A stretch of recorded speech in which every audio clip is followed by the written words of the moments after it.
My name is Sincere Clark.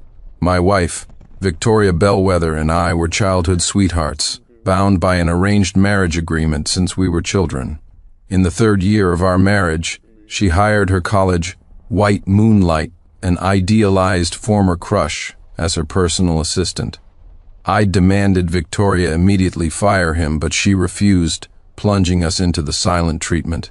About 6 months later, my mother was nearing death and, wanting to see Victoria pregnant with my child before she passed, I approached Victoria to discuss a temporary reconciliation.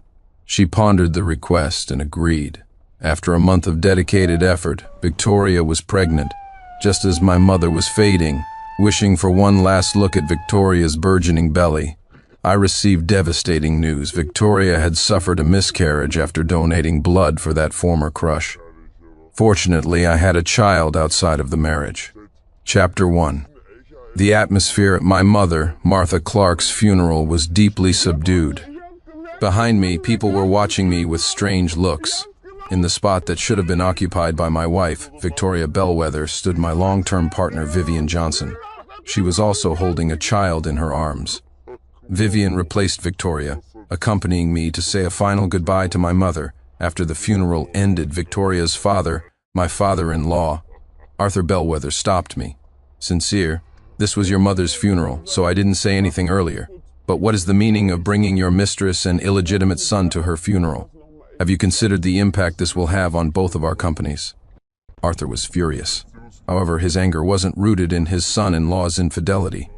It was because I had allowed Vivian to appear publicly as the daughter-in-law. This was undoubtedly signaling to everyone that the mistress of the Clark Group was about to be replaced. I leaned casually against a nearby sofa.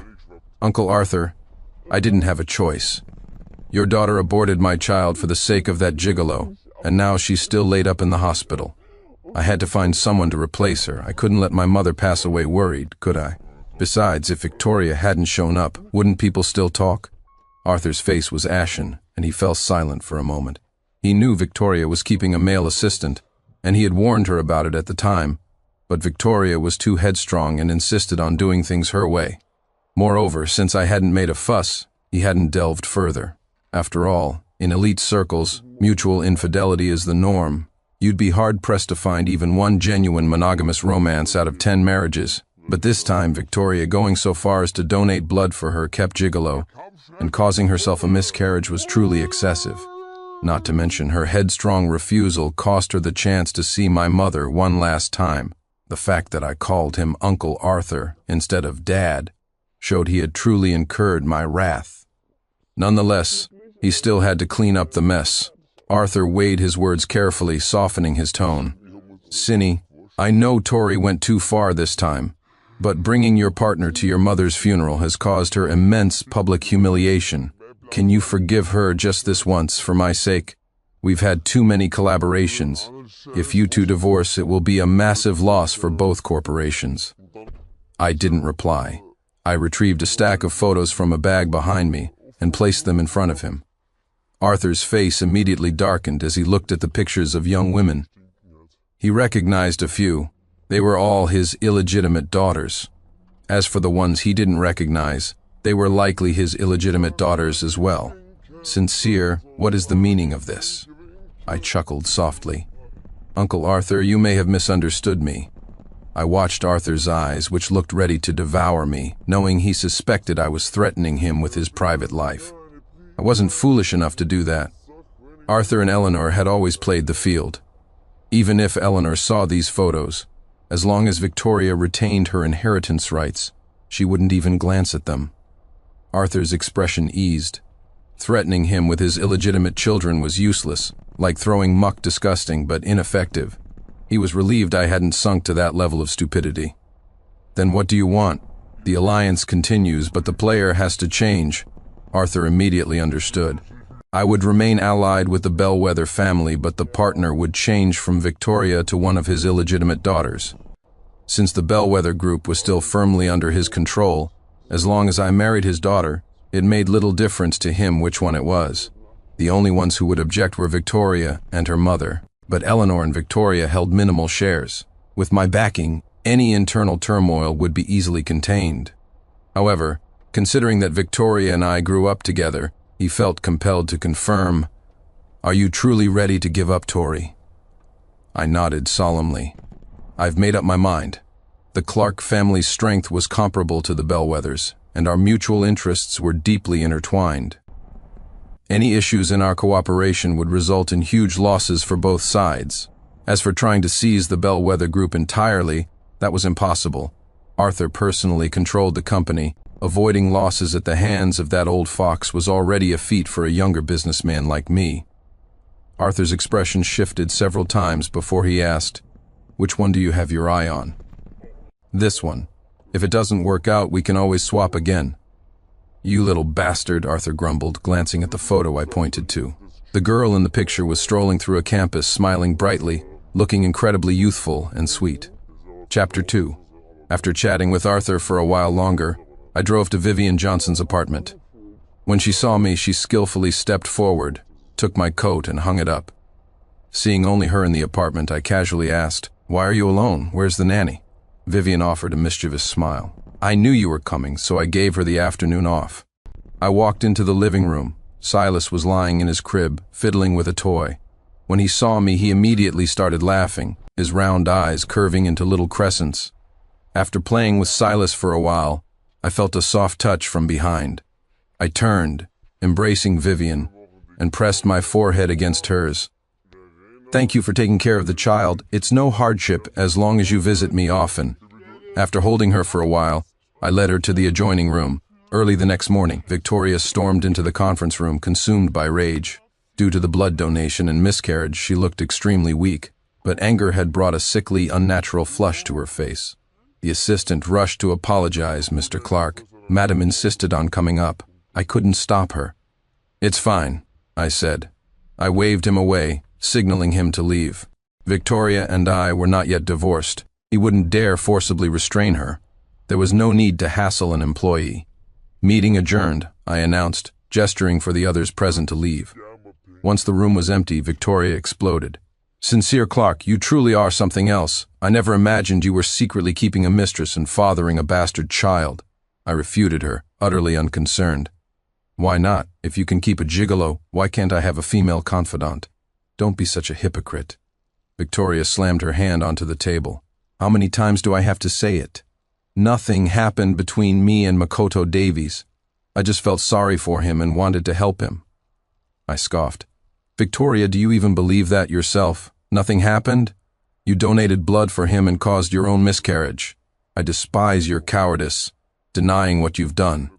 Victoria panicked. "He was injured protecting me during the car crash. Were you expecting me to just let him die?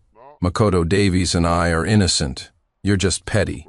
And speaking of which, let's talk about your mistress. You haven't come home for days on end for the past year. You've been staying with her, haven't you?" Victoria grew angrier the more she spoke.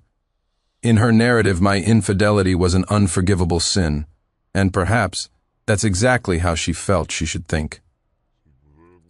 Chapter 3. Victoria and I were genuine childhood sweethearts. To comply with state policies back then, both Victoria and I were only children, at least officially. We were engaged through an arranged marriage agreement when we were very young. Our families agreed that we would have 2 children. The first would take the Clark surname, and the second the Bellwether surname, ensuring the inheritance of both family enterprises. Victoria, who didn't quite grasp the concept of marriage, followed me everywhere like a tiny shadow after hearing the adults say I was the person who would accompany her for life. Sometimes I found her too clingy and called her tag along. She would just retort indignantly, "I'll tag along. I will." Elementary school, middle school, high school, and university, we were always together. The moment we turned 18, we tasted the forbidden fruit. I still remember her nestled in my arms, asking me over and over again to promise I would never betray her. I knew she lacked security. The marriages of both my parents and Victoria's parents were purely transactional alliances. Her parents played the field. After Victoria was born, her father constantly replaced his young, beautiful secretaries, right up until now. Some were even younger than Victoria. Her mother was the same, cycling through younger men. The two rarely came home throughout the year to check on the daughter they had practically forgotten. Even when they did meet, their interactions were lukewarm, a casual question about her grades, followed by hollow words about working hard. My family was slightly better. My mother, Martha, came from a scholarly background and stayed home to raise me after I was born. No matter how many women my father entertained outside, as long as it wasn't flaunted in front of her, she simply ignored it. And because my mother was discreet, my father, while enjoying his affairs, never fathered any illegitimate children outside of marriage. Victoria always regarded my mother as her own and saw me as her sole pillar of support. 18-year-old Victoria couldn't understand why her mother was willing to be intimate with one man after another. She neither wanted the kind of marriage where partners played the field, nor did she want to end up lonely like my mother. That's why she kept such a tight leash on me in college. She was terrified I would be lured away by some femme fatale. Until Makoto Davies appeared. Chapter 4. Out of consideration for our past relationship, I decided to give Victoria a proper explanation one last time, hopefully preventing her from harassing me after the divorce. Tori, do you remember the novel Dragon Raja we read together in middle school? Victoria froze, confused by my sudden shift in topic. I continued. There was a passage in Dragon Raja that read, "For a boy, it is too easy to fall in love with a girl.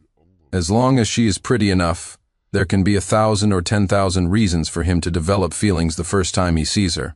Those reasons might be her bright vitality, her scholarly composure, or the unintentional loneliness she reveals, but all of it hinges on her beauty. I grew up with you, but that doesn't mean I won't be attracted to other women. Vivian Johnson was an upperclassman at our university, and she is beautiful. Her features perfectly align with my aesthetic preferences. It was easy for me to fall for her with just a little attention. By the same logic, when I realized you were interested in Makoto Davies in college, I didn't lose my temper with you. Because no one can be attracted to only one person of the opposite sex their entire life. Makoto Davies was an upperclassman in Victoria's department. The first time Victoria mentioned Makoto's name, it coincided with a period when she was obsessed with campus romance novels. She claimed Makoto looked exactly like the hero of one of those books. Then she proceeded to tell me the plot. The poor campus heartthrob falls for the rich heiress, but silently hides his feelings due to their class differences. After the heiress is betrayed by her scumbag childhood sweetheart, the poor heartthrob successfully launches his own business and sweeps her into a loving, sudden marriage. The scumbag childhood sweetheart regrets it forever. It wasn't hard to figure out that the girl was trying to provoke me, urging me to love her properly, or else I would regret it. I simply stroked her head affectionately, choosing not to tell her that novels were lies. Those who successfully started businesses either had connections or married a powerful woman. In modern society, starting from scratch is nearly impossible. Even if you succeed without powerful backing, you're bound to be robbed of your achievements. Initially, this was just a minor incident, but later Victoria and Makoto joined the same research group, and his name began to appear more and more in her conversation. She'd talk about how he came from a struggling background and was the hope of his entire village, how his tuition was paid for by his sister's hard labor, and he needed to repay her and give her a good life. These were things Makoto had told her, which she faithfully repeated to me. What kind of nonsense was that? If he had time to talk about such useless things, he should have gotten 2 more part-time jobs. After a while, I grew irritated. I also realized that Victoria felt a different kind of pull toward Makoto. So I told Victoria, if you like him, you can keep him as a kept man. From that day on, Victoria never mentioned Makoto Davies' name to me again. For a period, I would occasionally check in on Victoria to ensure nothing was happening with Makoto before I finally relaxed. I never expected that guy to resurface years later. The moment I saw him, I knew he wanted to live off Victoria's wealth. Chapter 5. I've said it many times, nothing happened between me and Makoto Davies. I didn't like him in college, and I don't like him now. I simply wanted to help him because his family was struggling. Victoria's voice was hoarse and desperate, as if she were suffering a profound injustice. He's a grown man with functioning hands and feet. Was he starving, or did someone in his family have a terminal illness that required your pity? Forget it, that's not important. I sighed, my tone suddenly becoming stern. After Makoto joined the Bellwether group, you actively kept him by your side as an assistant. Victoria, I asked you to fire him, and you refused. I gave you a chance. I can overlook your feelings for other people, but you shouldn't keep him right next to you. Victoria's already pale face went even whiter. Seeing her look like this, I felt a sudden surge of excitement and a desire for revenge. I spoke with malice. Do you know when Vivian and I officially got together? The day you refused me. The moment you rejected me, I had someone track her down. That very day, that evening, I stayed the night at her place. In fact, I should thank you. You gave me the perfect justification for infidelity. You bastard, Victoria was broken. You're just making excuses for being a cheater. I looked at her coldly. Think whatever you want. Before we married, I made it clear. People in our circle face far more temptations than ordinary people. If you couldn't stay true, you should have just spoken up. As long as we produced the air and then played the field, we could have remained friends. But look at what you did. You kept the man you constantly talked about in college right by your side as an assistant. You aborted our child for him, missing my mother's last moments, all while claiming you were innocent. What exactly did you want? To have your cake and eat it too? If so, you're utterly shameless. You want everything on your terms. Victoria was stunned into silence. After a long while, she finally spoke again. Then I'll fire Makoto Davies, and you send away that woman, Vivian Johnson. I won't even hold the illegitimate child against you. I'll give her a large sum of money, provided she never shows her face in front of you again. We can start over, okay? Cindy. She bit her lip, her eyes brimming with tears, looking as if she were suffering immense agony. That's impossible, Victoria, I flatly refused. Why? That woman is definitely after your money. Why else would she agree to be your mistress? Are you going to choose a tramp who spreads her legs for money? Smack. Watch your mouth. Victoria was stunned by the slap, clutching her face, her eyes scarlet as she stared at me. Chapter 6. There was one thing about Vivian and me that I had never told anyone. When I was in college, my mother was hospitalized. I saw Vivian in the hallway downstairs and secretly followed her. I discovered that her mother was also hospitalized there. The difference was that my mother was in the very important person suite, while her mother was squeezed into the corridor receiving an IV drip. After talking to the doctor, I learned that Vivian's mother was undergoing conservative treatment because they couldn't afford the surgery. Being younger then, I felt a pang of pity. On impulse, I covered the cost of the surgery without letting Vivian know I was involved. When I went to see her that day, I had instructed my people to retrieve the original payment receipt for the surgery from the hospital records. After accepting her heartfelt gratitude, I made my proposal. I wanted a long-term arrangement. She was surprised, but she wasn't angry. After a moment of consideration, she immediately accepted my terms. Throughout the past year we'd been together, she had always been incredibly docile. She never asked me for anything, she simply accepted whatever I offered. In bed, she was different from Victoria. Victoria was the conservative type, she just lay there, unmoving. Vivian, however, was willing to be positioned in any way I desired. All in all, over this long period, she had certainly secured a significant place in my heart. Hearing Victoria insult her, I grew furious. I rubbed my temples. Victoria, don't forget what you did. I can forgive other things, but don't forget what you did to my mother. You were practically raised by her. She wanted to see you one last time before she passed. What were you doing instead? You had a miscarriage, donating blood for your gigolo. Are you even human? In truth, my mother passed away without regret. The thing a mother desires most is her son's happiness. Her love for Victoria was only second-hand, an extension of her love for me. Once she confirmed I would be fine without Victoria, she was relieved. Besides, a 3-month fetus was nothing compared to an already born grandson. After seeing Silas, she passed away with a smile, but that was beside the point. The fact that my mother passed peacefully is a testament to my capabilities as her son. I didn't act like a pathetic fool, putting all my hope in Victoria. If she didn't want to carry my child, there were plenty of women in the world who would. But she still needed to be condemned. My mother had been so good to her since childhood, and this shameless creature nearly caused my mother to die with a heavy heart. She needed to realize how wicked she had been so she would feel guilty. This would also prevent her from doing anything rash, like going after Vivian. Still, I couldn't be careless. I planned to move Vivian and Silas to a new residence and arrange for more bodyguards. Chapter 7. After saying my piece to Victoria, I ignored her attempts to continue arguing and instructed 2 female employees to escort her out. I then instructed my lawyer to coordinate the divorce proceedings with Arthur. Given Arthur's influence, forcing Victoria to sign the divorce papers shouldn't be difficult. As for whether his family would descend into chaos because of it, what did I care? About a week later, Arthur arrived with the signed divorce agreement, accompanied by a woman. Perhaps woman wasn't the right word, girl was more appropriate.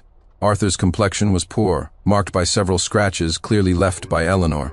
He glared at me and grumbled, "This is my daughter, Charlotte Bellwether. Get acquainted." After Arthur left, I looked at the girl before me. According to my investigation, this girl was only 19, a freshman in college. She was the most attractive of Arthur's illegitimate daughters and had never had a boyfriend. Since it was an alliance regardless, I might as well enjoy the better option. To ensure she understood her position and didn't get carried away once married, I prepared to lay down the rules. I intentionally kept my face stern. "Your father must have explained why he brought you here, right?" Charlotte nodded, her bright eyes fixed on mine. "My father told me. He wants me to marry you. Don't worry, if you marry me, I will be obedient. And I'm clean. You can inspect the merchandise first." I was slightly taken aback. The girl knew the drill.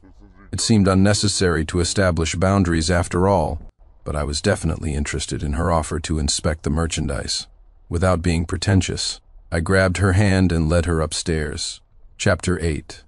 A few days later, I was surprised when Makoto Davies tried to ambush me on the road. He suddenly darted out while my driver was waiting at a traffic light. He was banging on the car window, his face bruised. Based on the information I received, Arthur had him beaten up and threatened his life to force Victoria to sign the divorce papers. I couldn't fathom why this guy still had the nerve to seek me out after Arthur had disciplined him. To be honest, before Victoria's miscarriage, I never paid him any mind. In our circles, as long as the mistress or kept man didn't flaunt themselves in front of the legal spouse, no one would bother to seek them out. However, since Makoto was responsible for the loss of my child, I was somewhat interested in hearing him out. After all, this would be the last time he ever saw me. In a cafe, Makoto and I sat across from each other. After my bodyguard thoroughly searched him to confirm he wasn't carrying any weapons, I began our conversation. I couldn't be too careful. A friend of mine had become obsessed with online horror stories about mistresses, constantly warning me that the mistress's vengeance is comparable to an imperial weapon of ultimate destruction. So I'd been sensitive to the topic lately. Of course, Vivian didn't count. She was my confidant. As soon as he sat down, he spoke eagerly. "Mr. Clark, I came here because there's something I need to tell you.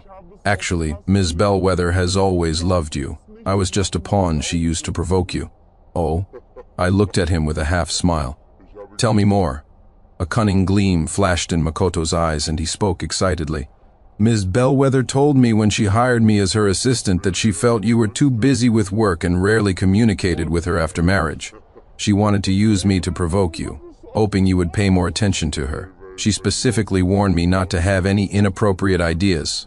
I came here today to explain clearly and hope you can forgive her small act of willfulness." I recalled Makoto's words. I had indeed been preoccupied with work after marriage.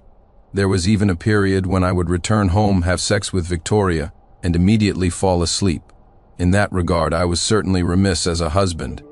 Even though I was focused on securing control of the company, quickly unlike Victoria, who would be casually kicked out by Arthur after the divorce, it was no excuse for neglecting her. But even if Victoria had the intentions Makoto described, I still couldn't forgive her. There were many ways to solve the problem. She could have talked to me, argued with me, or made a fuss. I would have tolerated her temper.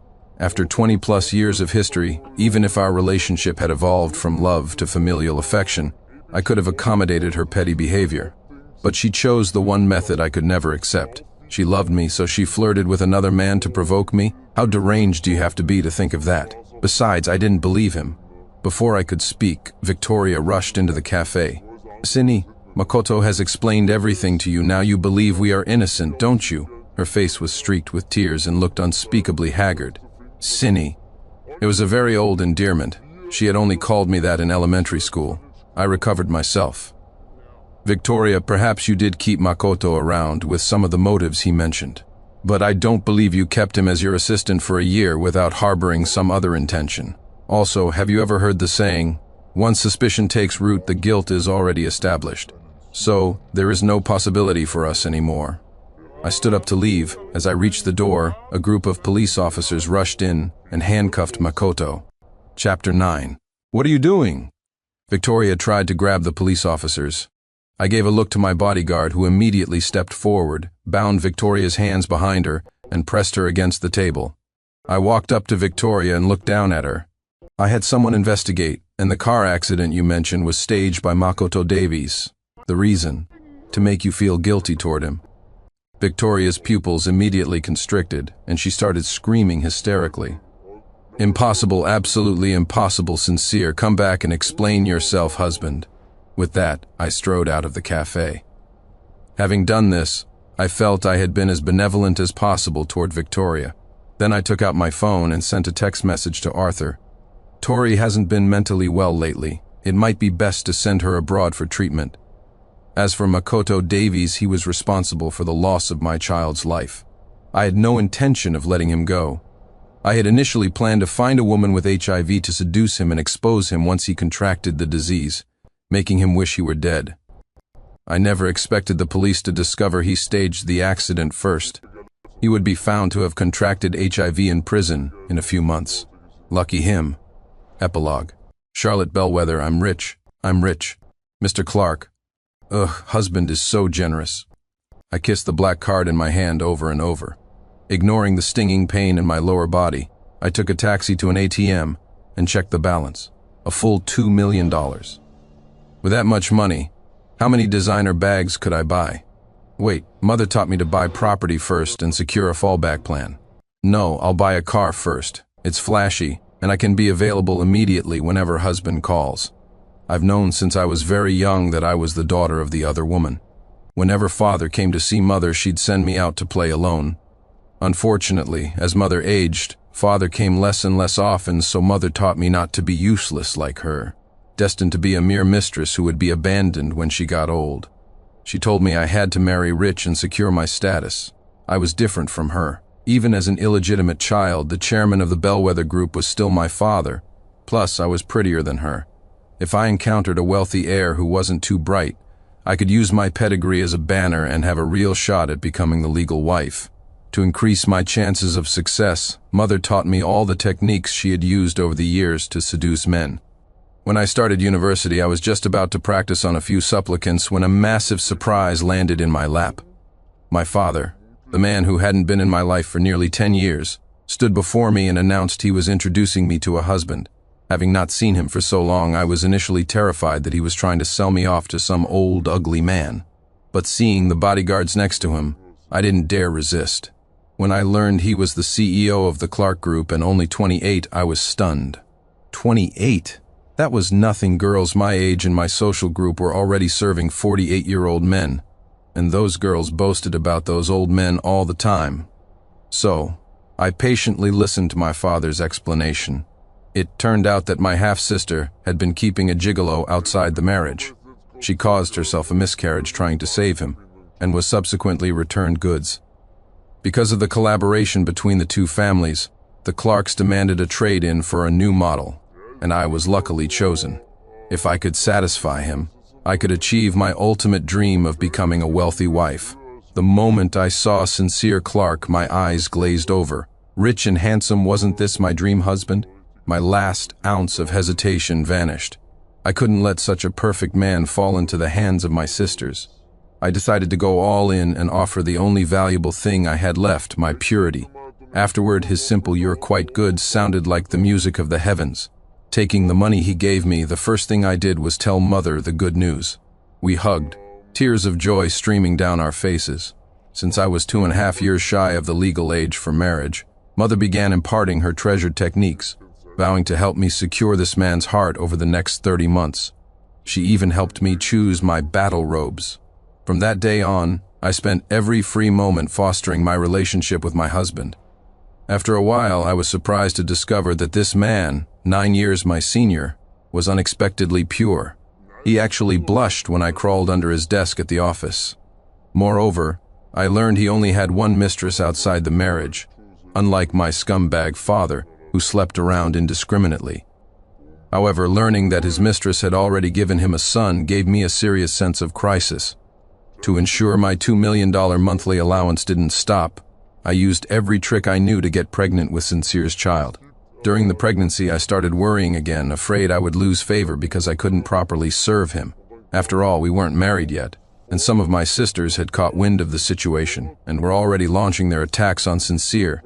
Even though Sincere had his bodyguards chase them away, I couldn't be careless. No, I need to find someone to help me. First thought, my mother. No, too old. Pass. Second, my best friend. She is beautiful, but in a different style, and we share the same lofty goals. I should talk to her. I'm sure the right price will break her moral code. Besides, she doesn't have the Bellwether surname, so she can't steal my position as the main wife. That bitch, I treat you like a friend, and you treat me like a cash cow. I only get $2 million a month, and I have to give mother $500,000. You dare demand $500,000? You're inflating the market. Price, you say you're still a virgin? Then let my husband try you out for a month, first. Husband is so good he immediately raised my allowance to $5 million. I love you. Damn it, the first baby is a daughter. I must keep trying until I have a son. Finally, thank you for the opening, dear sister. Epilogue, Vivian Johnson. I grew up dependent on my mother. I finally got into college, and things were slowly improving as I approached graduation. Then, my mother fell ill.